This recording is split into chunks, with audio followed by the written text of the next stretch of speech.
3000 వచ్చింది. ఇప్పుడు 6000 3 నెలల నుంచి చెప్తారు కదా, ఇంటికే వస్తుంది కదా. అమ్మ కొద్ది బయటకుండు, అమ్మ కొద్ది బయటకుండు.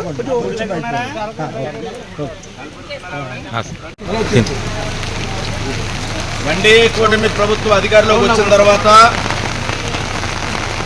ముందుగా చంద్రబాబు నాయుడు గారు, పవన్ కళ్యాణ్ గారు, మోడీ గారి సహకారంతో పెన్షన్లు 3000 రూపాయల పెన్షన్ 4000 రూపాయలు, దివ్యాంగుల 3000 రూపాయల పెన్షన్ 6000 రూపాయలు, 100% అంగవైకల్యం ఉన్న వారికి 15000 రూపాయలు, ఈ విధంగా పెన్షన్లు పెంపుదల చేసి ఇంటింటికి తీసుకువెళ్ళి ఆ పెన్షన్లు అందించే కార్యక్రమాన్ని దిగ్విజయంగా పూర్తి చేస్తూ ఉన్నారు.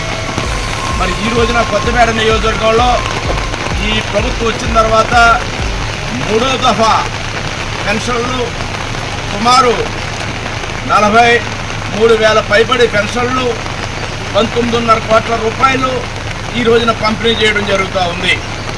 ఉదయం 5 గంటల నుంచి అన్ని గ్రామాల్లో అధికారులందరూ ఇంటింటికి వెళ్ళి ఈ ఊరు వర్షంలో రాత్రి నుంచి కూడా ఎడతెరపని వర్షం పడుతూ ఉంది, వర్షాన్ని కూడా లెక్క చేయకుండా పెన్షన్ పంపిణీ కార్యక్రమాన్ని దిగ్విజయంగా ముందుకు తీసుకెళ్తూ ఉన్నారు. అదే కాకుండా ఈరోజు 31వ తేదీ అంటే 1వ తేదీ రేపు ఆదివారం సందర్భంగా పెన్షన్ల పంపిణీ ఒక రోజు ముందుగానే శనివారం 31వ తేదీనే పంపిణీ చేయడానికి ఈ ప్రభుత్వం నిర్ణయం తీసుకోవడం జరిగింది. అంటే పేద వర్గాల పట్ల చిత్తశుద్ధికి నిదర్శనంగా తెలియజేస్తూ ఉన్నారు. పెన్షన్దారులు అంటే ప్రభుత్వం ఇచ్చే పెన్షన్ డబ్బుల మీద ఆధారపడి వారు అనేక అవసరాలు తీర్చుకోవడానికి ఎదురు చూపులు చూస్తూ ఉంటారు. అటువంటి వారికి ఇబ్బంది కలగకూడదు. 1వ తేదీ కాదు, ఆదివారం కనుక 1వ తేదీ కంటే ముందుగానే పెన్షన్లు అందివ్వాలని ప్రభుత్వం తీసుకున్న నిర్ణయాన్ని స్వాగతిస్తూ ఉన్నాను. ఆ నిర్ణయం ప్రకారం అధికారులు కూడా ఈనాడు వర్షాన్ని కూడా లెక్క చేయకుండా ఈరోజు పంపిణీ చేయడానికి కూడా వారికి అభినందనలు తెలియజేస్తూ ఉన్నాను.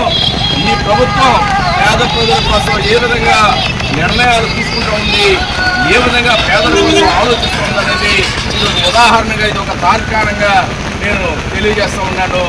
ఈ పెన్షన్ పంపిణీ కార్యక్రమం ఇదే విధంగా ఎప్పుడూ పేద వర్గాలకి ఎన్ని కష్టాలున్నా, ఎన్ని ఇబ్బందులున్నా 1వ తేదీ దాటకుండా అందరికీ కూడా అందివ్వడం జరుగుతుందనేది తెలియజేస్తూ ఉన్నాను.